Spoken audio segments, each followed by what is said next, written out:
right, children, all right. Gather round. Everybody sit down. Now, don't come past that line right there. The yellow line, yes, please don't go past that. Get your shoes past there. Back up. I'm here for you, and you are over there for me. That's good, little children. Thank you so much. Now, if we do have any problems with our proximity to one another, I do have my father's walking stick here. Well, thank you very much. I'm very glad that you admire it. I did not actually bring it for you to admire it. I brought it so I could poke you in case you got a little too close there. Well, you understand my concern. It's winter time, and I am under the impression that small children are like little petri dishes. They carry all kinds of disgusting things, and I'd just rather you stay back. Yes, I would love to read you a story. That's why I'm here today. I just don't want you near me. Now, don't take it personally. Don't cry. Yes. I'm not actually going to hit you with it. And now, if you get a little too close, I may just sort of lightly jab you a little bit. It's just a sort of a suggestion that this is not an area where you're particularly welcome. All right, is everybody comfortable? And the adults in the back there, you're fine, you're fine. Just find you a chair or whatever works for you. It doesn't matter. All right. My name is Scarlett. It is my first time here, and I am from here. And my father felt it would be a good idea for me to come talk to you today and read your story. And the librarian was not especially helpful. She literally just grabbed a book off a stack and just threw it in my direction. How do you tolerate that woman? Well, she's ever so crabby. Just a bit a little spinsterly looking thing. I don't know why you bother coming here at all. I mean, I guess you must love reading a whole lot. So that's to put up with such a dreadful librarian. But anyway, we're back here. We're far away from her, and I don't believe she'll be bothering us. Now, today, we are going to read Trouble for Thomas. Now, I knew nothing about this book. That crabby old librarian, as I said, threw it at my head. She about knocked my hat off. Ferguson had to go have a word with her. I can't have that. Now, I don't normally dress in this manner. I did have my assistant Clary do some shopping for me because I don't normally associate with people of your, I don't really know how to say it, well, commoners. I mean, it sounds terrible, but, you know, I don't normally have to dress for occasions such as this, and I wanted you to feel comfortable, so I told Clary, I said, I'm going to need you to go back to that store that you went to. Remember when I hit that delightful nail lady, the one that did the nails? Remember when I sort of accidentally rolled over my hood of my car and you bought me these clothes? I need you to go back to that store, or wherever it was, I don't remember, and buy me some more clothing because I don't have anything to wear when I'm around ordinary people. So she returned to Kmart, and she purchased these clothes for me. Kmart. I'm not sure if that's how it's pronounced. Kmart. And I'm pretty sure that's not right.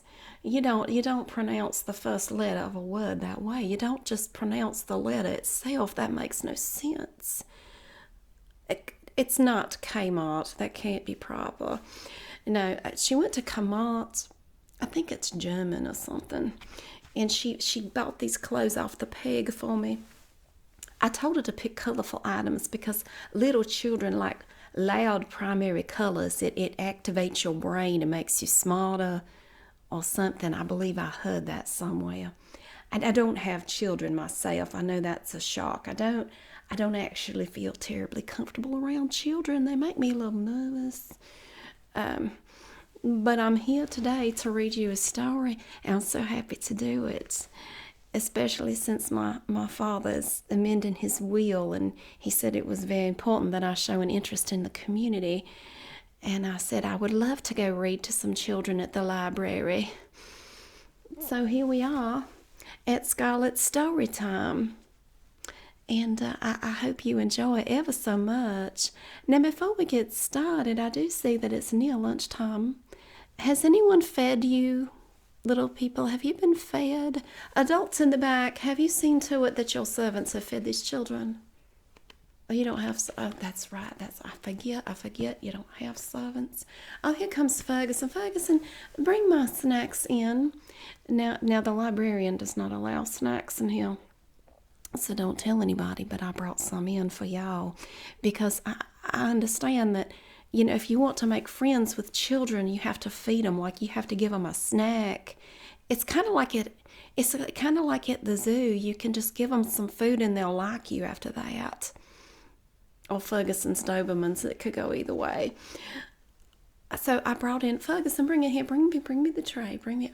Oh, thank you so much.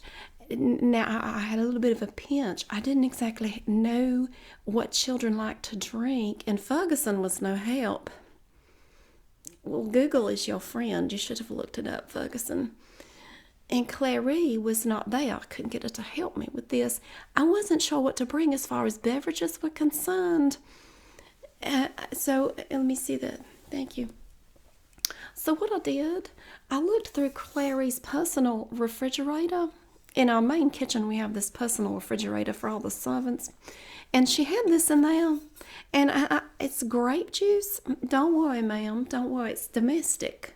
Any alcohol in here it's negligible. It's not enough to worry about. There might be a smidge, but it's all right. It's grape juice. And Ferguson, you bring the glasses. Well, I was going to pour some.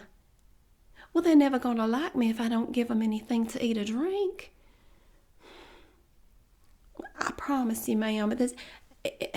I know nothing about this here. I know that it's made with grapes, and I know children love grape juice. I do know enough about children to know that. So let's let them at least have a little taste, like perhaps those little bitty things that look like shot glasses. Ferguson, hold me one. Well, I don't want you reporting me to the librarian. No, she called me a nasty name when I came in. I can only imagine what she would say if she saw me back here with an open container. Well, all right, children, but you understand it's not my fault. It's that lady back there that looks like a prune. She won't, no offense. She won't let me give you any. I'm very sorry.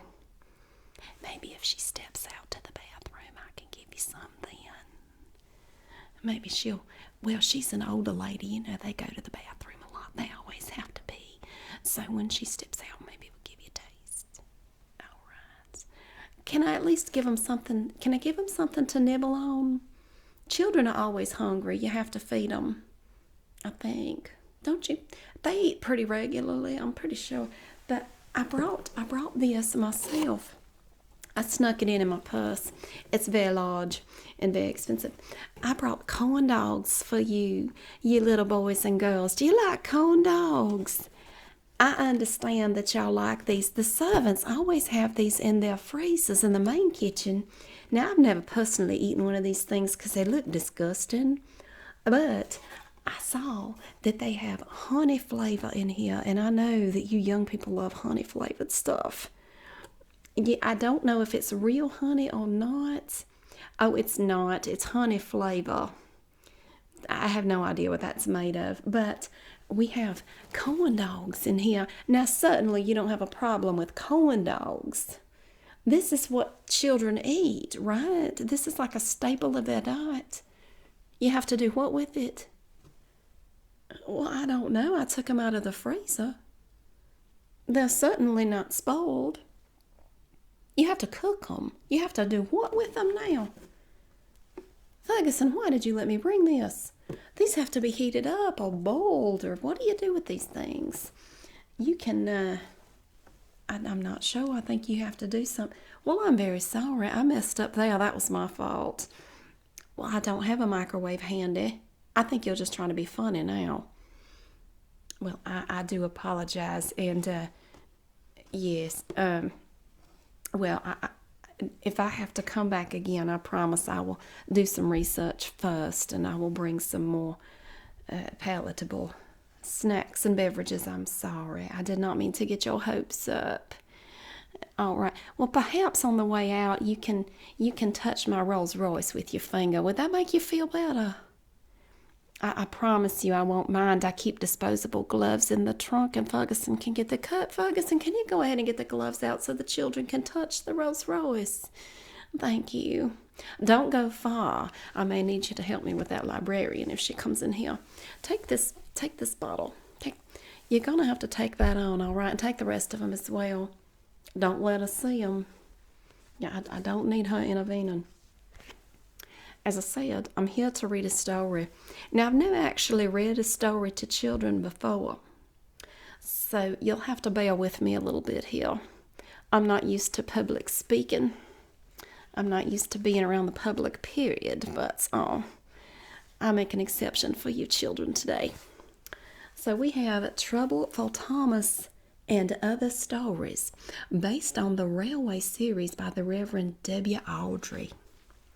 Now, it's very fitting that she would throw this particular book at my head. I mean, railways are the reason I'm here today. My father just recently acquired another railway, and he is amending his will. And he said, Scarlett, I would love to leave this to you when I go, but I just have a feeling that you're not very public spirited, are you? You don't care too much for the greater good of our community. I need to see more public involvement before I can leave you such a thing at my untimely passing. So I'm here today. And I'm happy to do it. I'm happy to do it. Now let's take a look in here at this book. And I suppose this is Thomas. Do you people know who Thomas is? Do you little children know anything about this machine here? He's a character. Has he done other things? He lives on the island of Sodor. Well, that's fascinating. Now, it looks like there are multiple stories in here. The first one is Trouble for Thomas. Well, he looks like that librarian, doesn't he? Look at that face. That's exactly how she looked when I walked in the door. All right. Trouble for Thomas. Now, I'm going to show you the pictures as we go along. Thomas the tank engine wouldn't stop being a nuisance. Night after night, he kept the other engines awake. I'm tired of pushing coaches. I want to see the world. The other engines didn't take much notice, for Thomas was a little engine with a long tongue.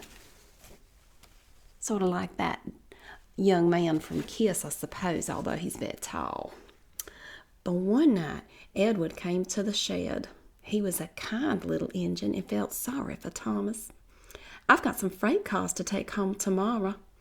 If you take them instead of me, I'll push coaches in the yard. Thank you, said Thomas. That will be nice. And here they are now. I cannot tell these apart. I don't know. I suppose that's Thomas. He looks happier now. And that is Edward. But they said he was a kind little engine, although he looks a bit constipated to me. Oh, you thought that's funny? Oh, I forgot. Children find very base things funny. Oh, we have more trains. Look here. Here's one. Right there. Look at that little guy. And this one, and they look just alike. I don't know how you tell these things apart. Next morning, Edward and Thomas asked the drivers, and when they said yes, Thomas ran off happily to find freight cars. Now, the freight cars are silly and noisy, kind of like half my staff. They talk a lot and don't attend to what they are doing. This person wrote this, must know my staff. And I'm sorry to say, they play tricks on an engine who is not used to them. Well, they were that way with me when they first started. Ferguson recommended them. They were ever so cruel to me. They switched around my deodorant, my spray deodorant with my hairspray. I will never forgive them for that. Edward knew all about freight cars. He warned Thomas. I skipped a paragraph, sorry. I'm sorry to say they play tricks on an engine who is not used to them. I did not skip a section. Edward knew all about freight cars. He warned Thomas to be careful, but Thomas was too excited to listen. And Thomas is excited because he gets to carry some stuff. I'm never excited when I have to carry anything. One time I had to carry my own purse. It was horrible. It is an overrated experience. So here he comes. Thomas is a very expressive young man, is he not? Here he comes down the track here. And I don't know how he knows which way to go. All right. The shunter fastened the coupling, and when the signal dropped, Thomas was ready. The conductor blew his whistle. Peep, peep, answered Thomas, and started off. But the freight cars weren't ready. Oh, oh, oh, they screamed. Wait, Thomas, wait. But Thomas wouldn't wait. Come on, he puffed. All right, don't fuss. All right, don't fuss, grumbled the cars. And you can kind of see him back here just a little bit in the top of the picture there. You see? Well, I would let you move closer, but as I said, germs. I like to keep this barrier here. Now, get your little Mary Janes back there. Scoot them back, darling. Thank you. So here we have Thomas in his long line of cars, you see. Look at all that there. That's an actual picture. It's not even a drawing. Thomas began going faster and faster. Whee! He whistled as he rushed through Henry's tunnel. Henry who? Henry has a tunnel named after him? Then he was out into the open countryside once more. They rumbled past fields and they clattered through stations. Hurry, hurry, called Thomas. He was feeling very proud of himself, but the cars grew crosser and crosser. I think he's going a little too fast for those cars. At last, Thomas slowed down as he came to Gordon's Hill. Steady now, steady, warned the driver as they reached the top. He began to put on the brakes. We're stopping, called Thomas. No, no, no, answered the cars, bumping into each other. Go on, go on. Before the driver could stop them, they had pushed Thomas down the hill and were rattling and laughing behind him. Oh, poor Thomas, he looks plumb sickly there, don't he? He looks so sad. And they're pushing him down the hill. It's like Clary when it takes me more than 2 hours to get ready in the morning. You can't rush a person. Poor Thomas tried hard to stop them from making him go too fast. Stop pushing, he hissed, but the cars took no notice. Go on, they giggled in their silly way. Thomas was traveling much too fast, and at any moment he would reach the next station. There's the station. Oh dear, what shall I do? He cried. They rattled straight through and swerved into the goods yard. Thomas shut his eyes. I must stop. Oh no, oh dear. Oh, he looks really worried now. Oh, and there's a little man right there. And I mean a little man there. And this man looks like he's dressed up for a wedding. He's the fanciest dressed person I've seen so far. When he opened his eyes, he saw that he had stopped just in front of the Buffers. They are watching him with Sir Topham Hatt. What are you doing here, Thomas? He asked. I've brought Edward's freight cars, Thomas answered. Why did you come so fast? I didn't mean to. I was pushed, said Thomas. You've got a lot to learn about freight cars, Thomas. After pushing them about here for a few weeks, you'll know almost as much about them as Edward. Then you'll be a really useful engine. And the moral of this story, children, is that you have to learn to deal with your servants in a proper manner. Do not let them push you around. So when you go home, you remind your mummies and your daddies to make sure. You what now? Oh, I'm sorry. I forgot. I'm sorry. Clary. Where's my tea?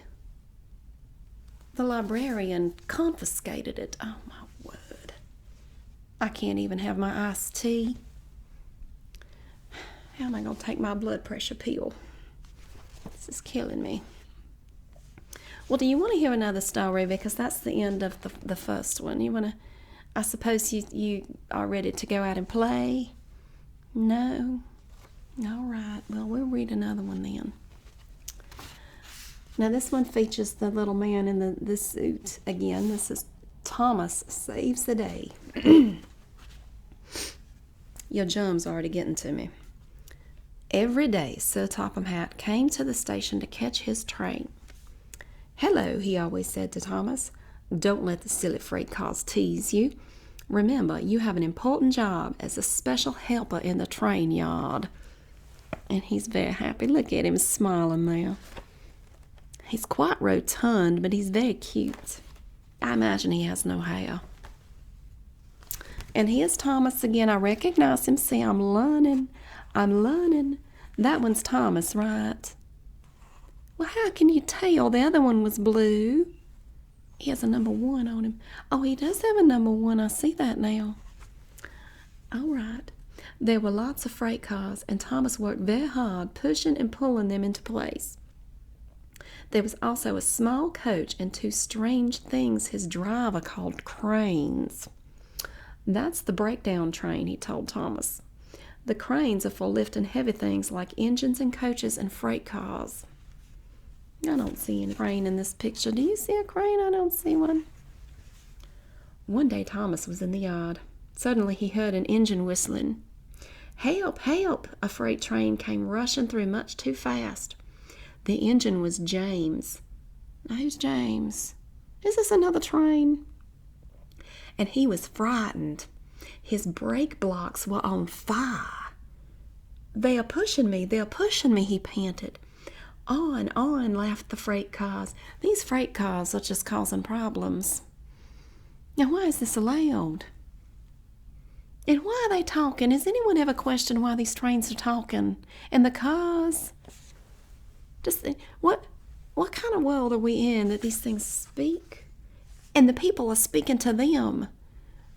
I'm starting to think that there's some sort of influence on these people. They're pushing me, he panted. On, laughed the freight cars. Still whistling, "Help, help!" Poor James disappeared. "I'd like to teach those freight cars a lesson," said Thomas the tank engine. He's smiling like he's hatching a plan. Now, you can see the little conductor in there, the little driver. Is it called a conductor?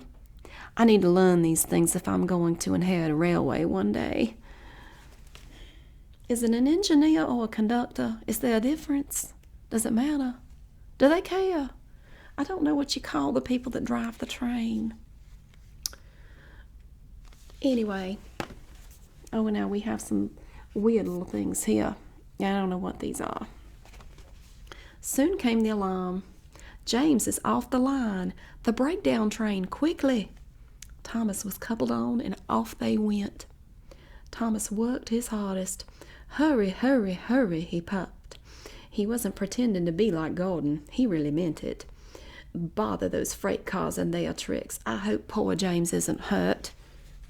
So he actually wants to help someone, and I take it that, who is this Gordon person?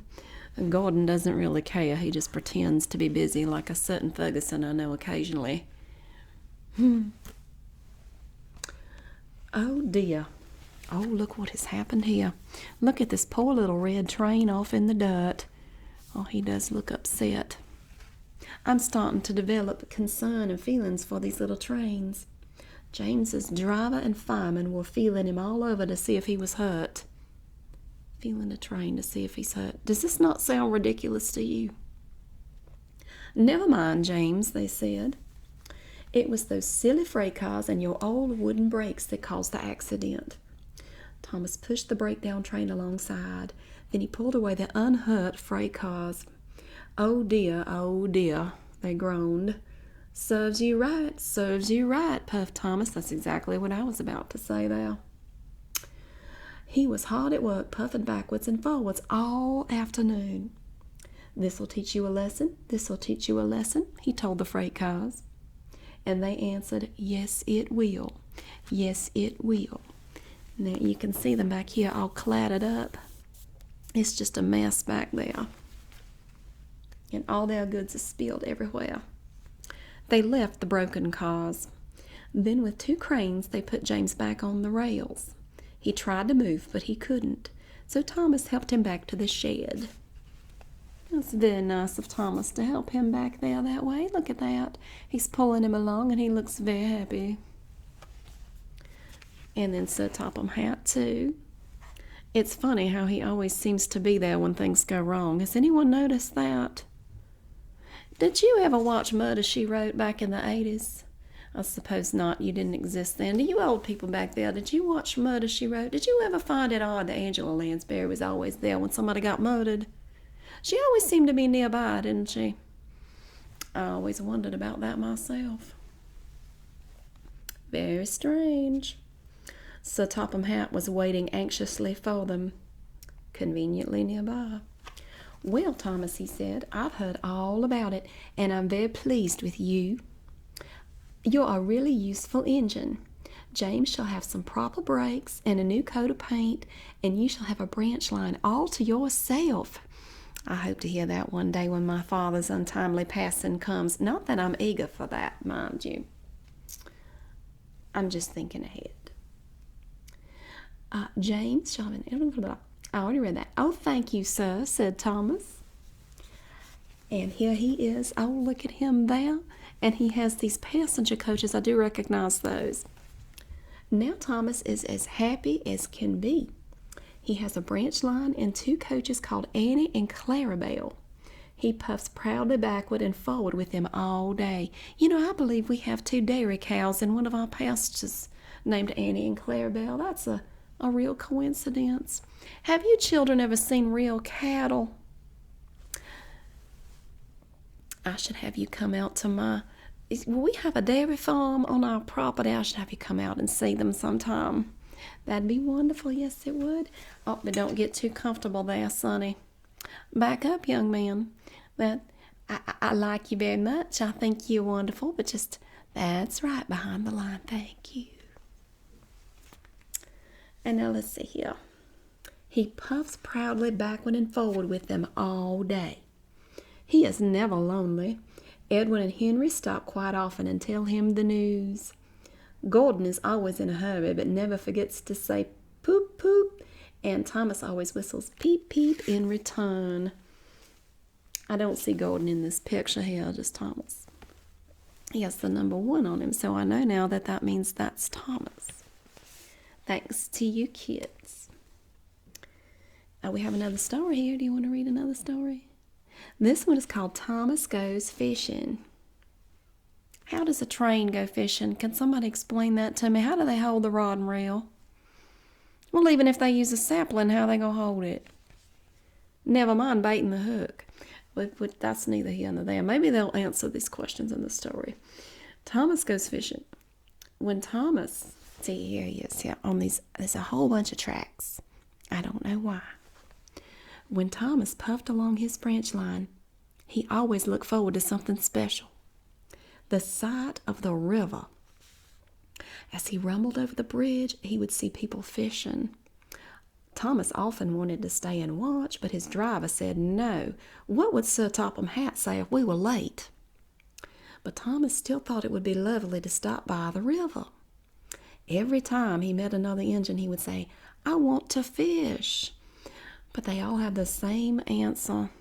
Engines don't go fishing. That's what I just said. Silly stick in the muds, thought Thomas. He wants to fish with the people. Oh, he's angry again.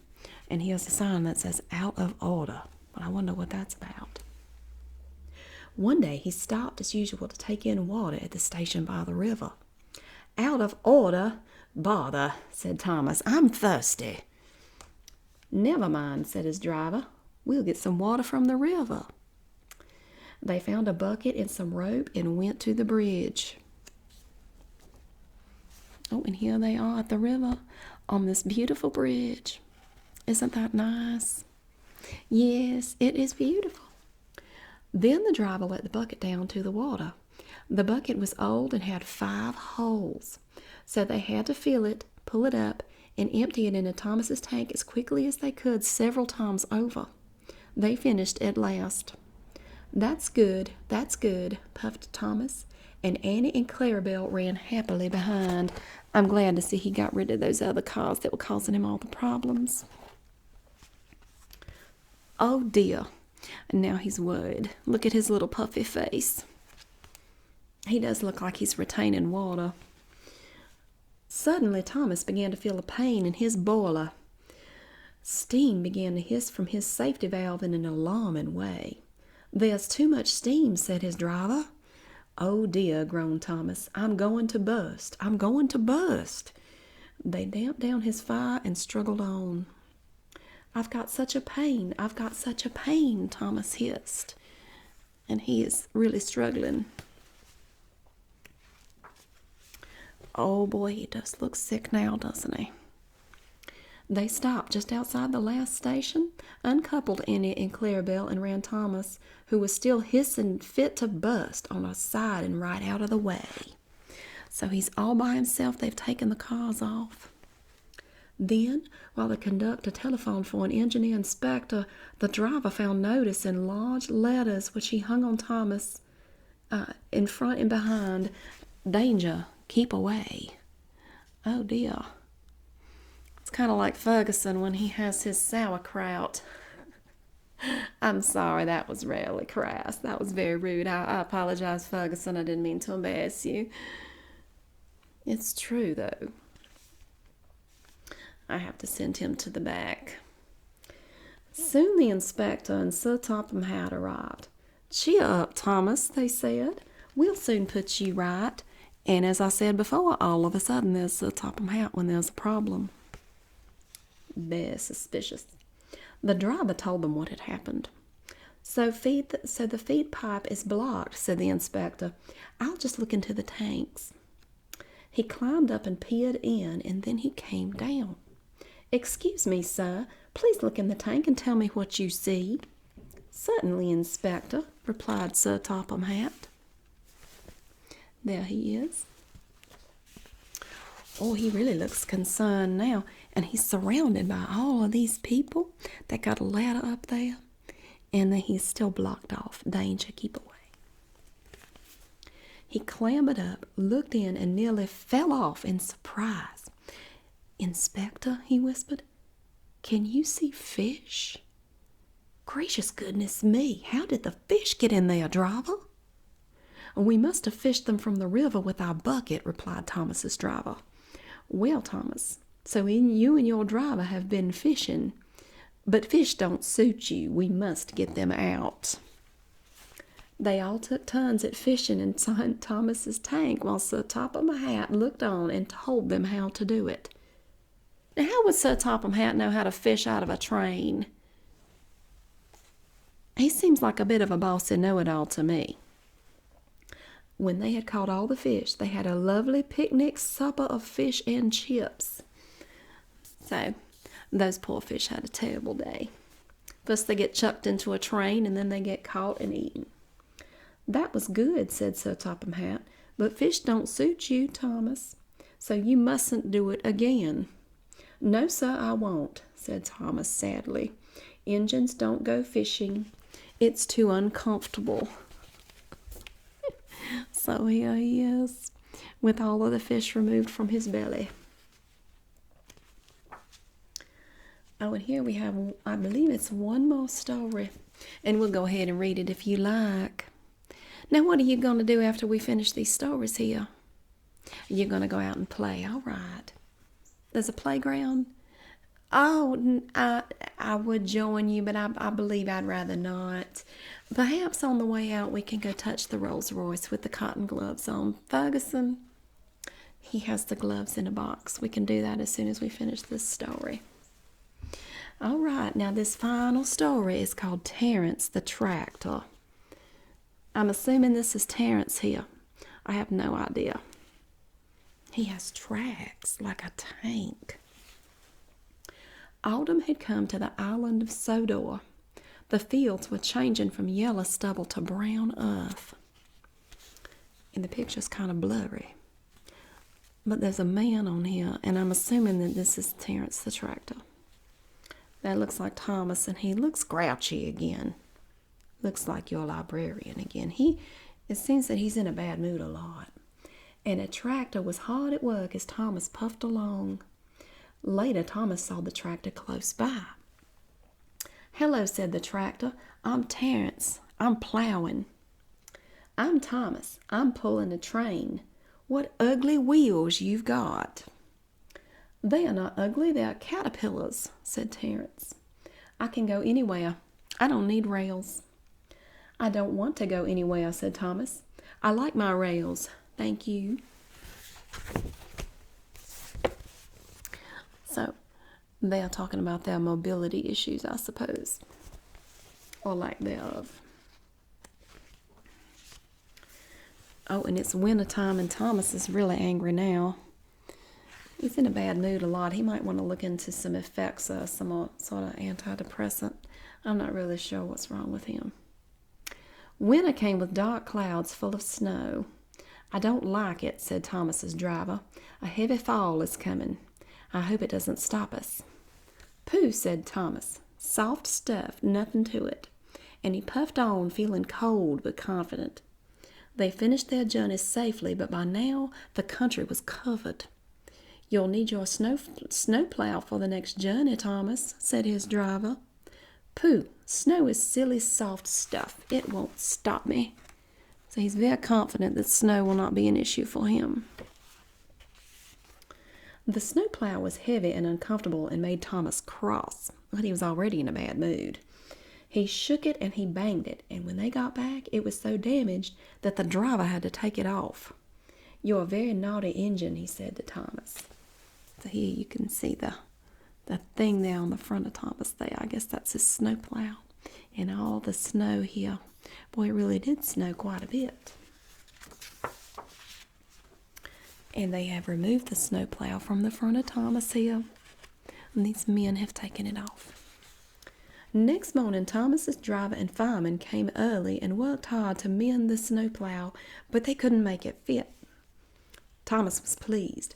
"I shan't have to wear it. I shan't have to wear it," he puffed to Annie Clarabelle. But they were rather worried. "I hope it's all right. I hope it's all right," they whispered to each other. The driver was worried too. "It's not bad here," he said to the fireman, "but it's sure to be deep in the valley. So it may be okay here, but later on there may be issues." Silly soft stuff," puffed Thomas. "I didn't need that stupid old thing yesterday, and I shan't today. Snow can't stop me." He rushed into a tunnel, thinking how clever he was, but there was trouble ahead. Oh dear. "Cinders and ashes," said Thomas. "I'm stuck." And he was.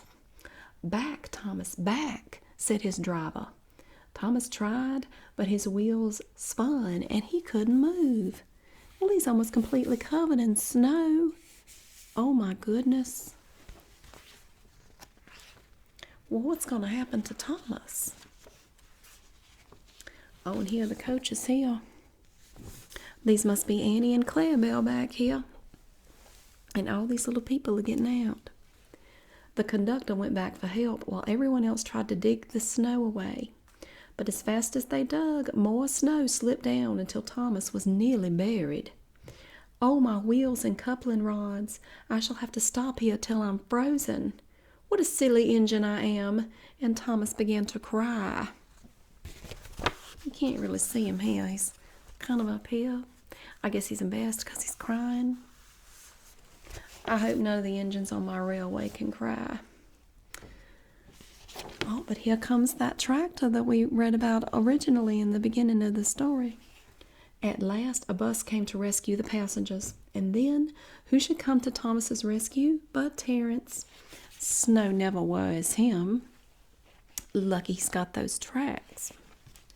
So here they come.